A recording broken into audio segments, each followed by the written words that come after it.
Olá, gente, muito bom dia, muito boa tarde, muito boa noite, boa madrugada, não sei que horas você está me assistindo.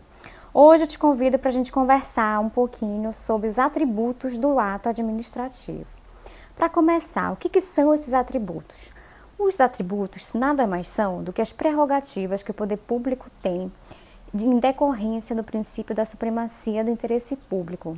Eles são características ou qualidades inerentes aos atos administrativos, ao contrário dos elementos ou requisitos, que são os pressupostos ou condições de validade para a edição desses atos. É importante a gente não confundir isso.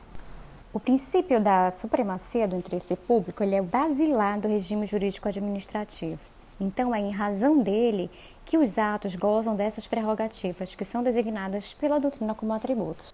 O princípio da supremacia, ele atribui um status especial ao Estado frente ao particular. Então, é em razão dele, ele tem como finalidade que as condutas estatais satisfaçam as necessidades coletivas. Então, vamos falar agora um pouquinho sobre a visão geral desses atributos. Quais são eles, Carol? Bom, aqui na tela a gente pode já verificar um apanhado geral. Os atributos são a presunção de veracidade, a presunção de legitimidade, elas são diferentes, depois a gente vai verificar isso, a imperatividade, a exigibilidade, a autoexecutoriedade e a tipicidade. Nós vamos estudar agora cada um deles, saber do que se trata cada um desses atributos. Então vamos começar? Qual será o primeiro deles?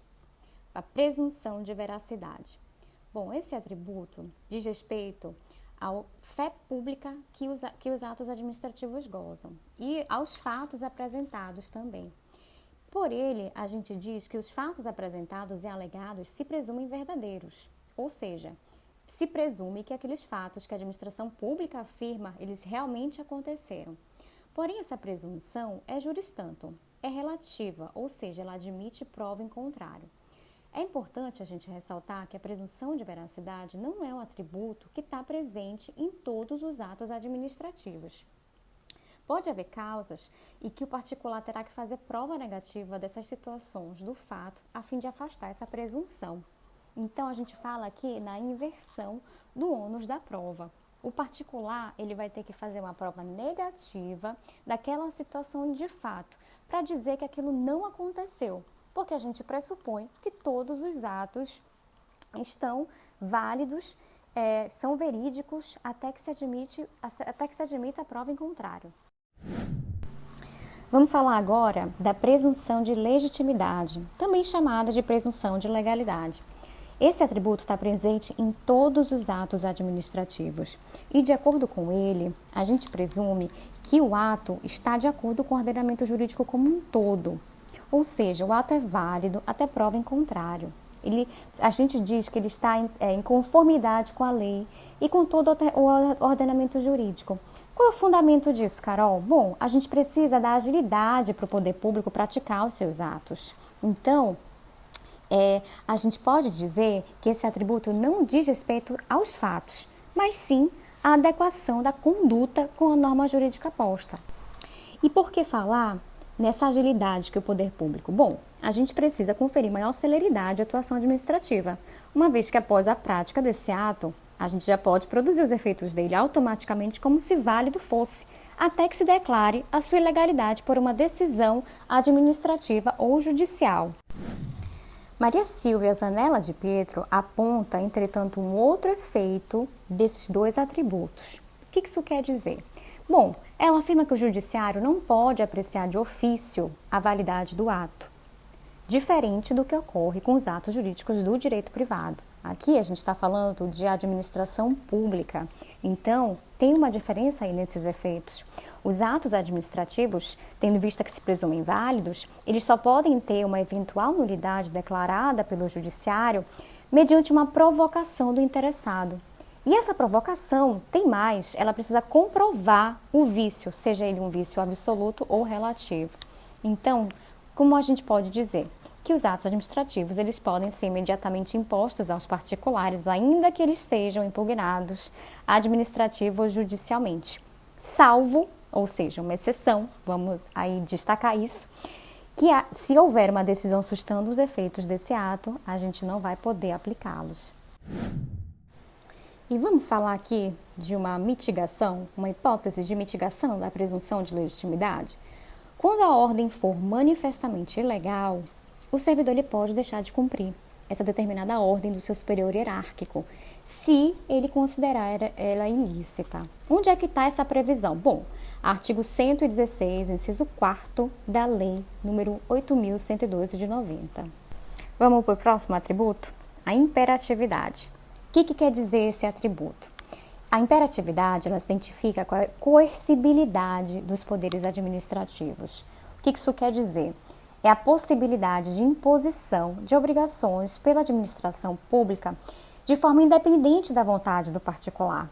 E isso decorre do poder extroverso da administração pública. O poder extroverso, ele é uma prerrogativa de que o poder público possui de praticar os atos que extravasam a sua esfera jurídica.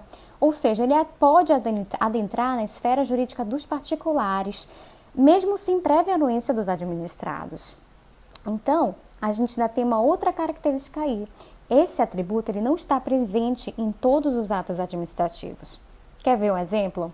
Na concessão de uma licença e autorizações, a gente goza de uma imperatividade? Não, a gente não precisa, porque a gente não está falando de uma imposição de obrigação ou restrição ao particular sem o consentimento dele. Então, os atos que definem direitos e vantagens não são imperativos. E, enquanto não declarada a ilegalidade desse ato praticado, o particular deve cumprir as regras nele impostas. Então, a imperatividade, ela diz respeito a atos restritivos. Associa assim, sempre que a administração pública cria uma obrigação ao particular, a gente está falando aqui de um atributo da imperatividade. Vamos seguir? O próximo é o atributo da exigibilidade. Bom, o que lhe diz respeito? Não sendo cumprida a obrigação imposta pelo ato administrativo, é facultado ao poder público, valendo-se dos meios, preste atenção, preste muita atenção, dos meios indiretos de coação, para executar indiretamente o ato que foi desrespeitado, sem a necessidade de nenhum provimento jurisdicional. E isso não desrespeita e não dispensa o devido processo legal. Bom, vamos falar um pouquinho sobre isso? O que são esses meios indiretos de coação para executar o ato desrespeitado? Bora ver um exemplo. Quando há um estacionamento em determinada via pública, isso é um ato imperativo. Deve ser cumprido pelo particular, independente da concordância dele. Mas e se esse particular não respeitar esse estacionamento, essa regra de estacionamento? O que a administração pública pode fazer? Ela pode aplicar uma multa. E o que essa multa é? Essa multa é um meio indireto de coação para poder fazer com que o particular execute, pratique o ato que a administração pública quer. Então, não tem necessidade de um provimento jurisdicional. Essa multa é auto-aplicável, né? Então, um outro ponto que a gente pode destacar é a súmula 318 do Superior Tribunal de Justiça. O que essa súmula fala? No processo administrativo para imposição de multa de trânsito, são necessárias as notificações de autuação e da aplicação da pena decorrente da infração. Então, é isso que quer dizer o atributo da exigibilidade. Grave assim, sempre que cair na prova meio indireto de coação, eu estou falando de exigibilidade. E por que eu estou destacando isso? Para a gente poder fazer uma diferença com o próximo atributo que a gente vai tratar. Grave bem, exigibilidade, meio indireto de coação. E por que eu destaquei que a exigibilidade dizia respeito aos meios indiretos de coação? Porque agora a gente vai falar sobre a autoexecutoriedade, que é um outro atributo do ato administrativo.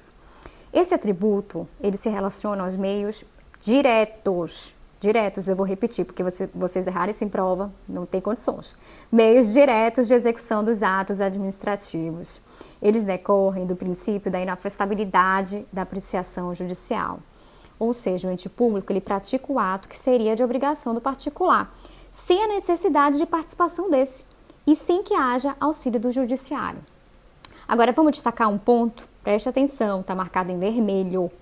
Esse atributo não está presente em todos os atos administrativos. Vamos ver exemplos? Cobrança de multa quando resistida pelo particular. exceto a cobrança de multa decorrente do poder disciplinar, é claro, que não decorre do poder de polícia, que é a autoexecutória. Agora vamos ver um outro exemplo, quando um carro é guinchado por estar estacionado numa calçada, dificultando a circulação dos pedestres.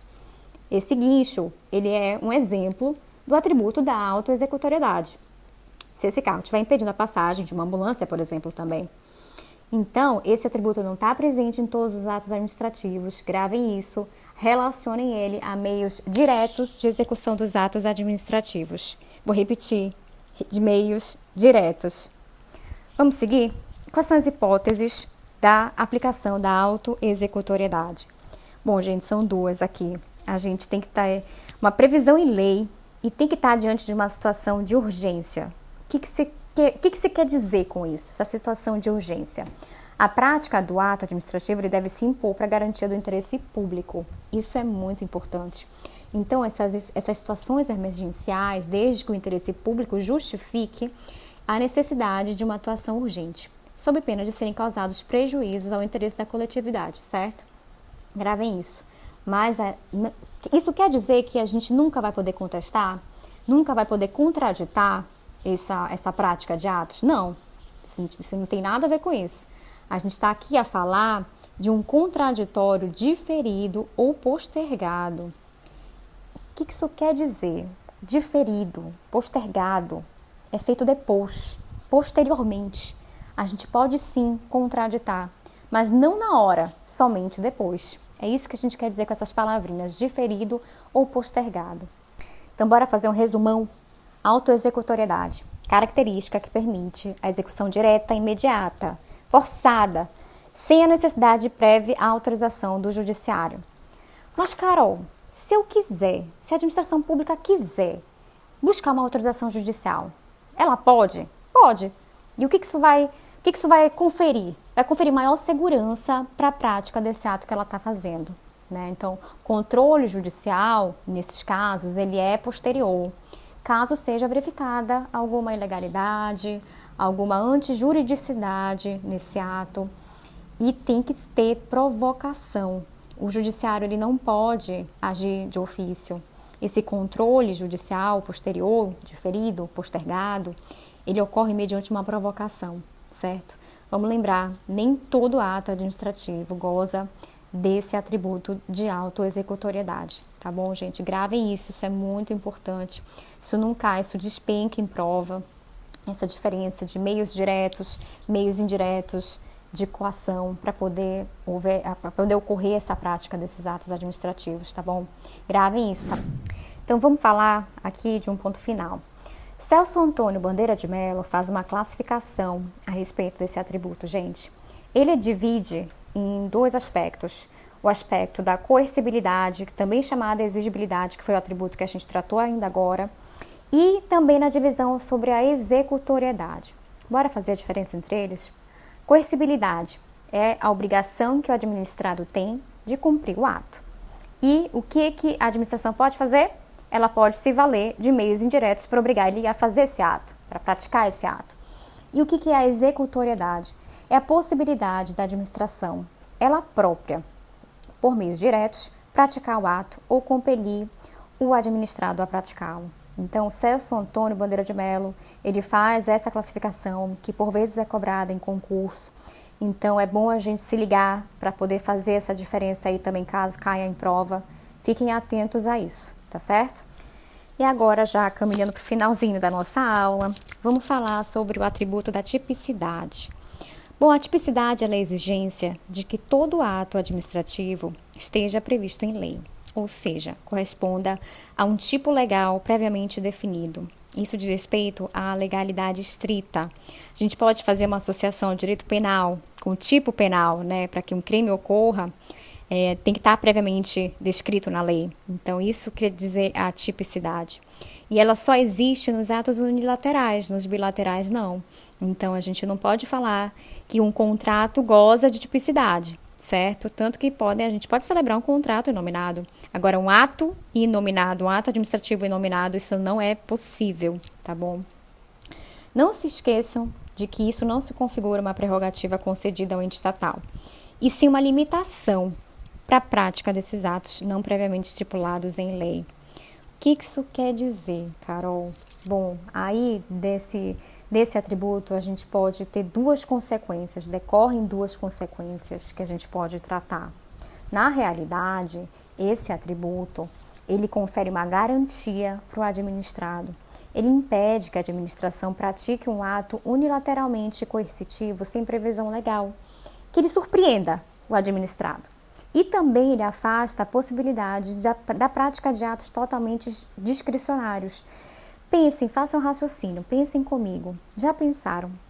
Se um administrado está ali vivendo de boa a vida dele, e aí, sem saber que a administração possa praticar um ato, de repente ele é surpreendido com aquilo. Isso não pode, isso até fere a segurança jurídica, né? Então essas são duas consequências do atributo da tipicidade. A garantia para o administrado e esse afastamento da possibilidade da prática de atos totalmente discricionários. Na verdade, isso nada mais é do que o estabelecimento de limites e parâmetros para a prática dos atos administrativos. Vamos lembrar, gente, essa tipicidade ela só existe nos atos unilaterais, tá bom? Não há uma imposição que seja aplicada aos contratos administrativos. Eles gozam, sim, de possibilidade de prática de atos bilaterais e nominados. É isso, pessoal, por hoje. Gostaram desse resuminho? Material completo sobre atos administrativos você encontra na minha apostila esquematizada que está disponível. Você pode me seguir e me encontrar nas redes sociais, pelo Instagram, aqui no YouTube ou por e-mail. Eu me coloco à disposição de vocês para ajudar no que for necessário. Tá certo? Juntos nós somos mais fortes. Vamos caminhar junto. Vamos estudar. Até logo, gente.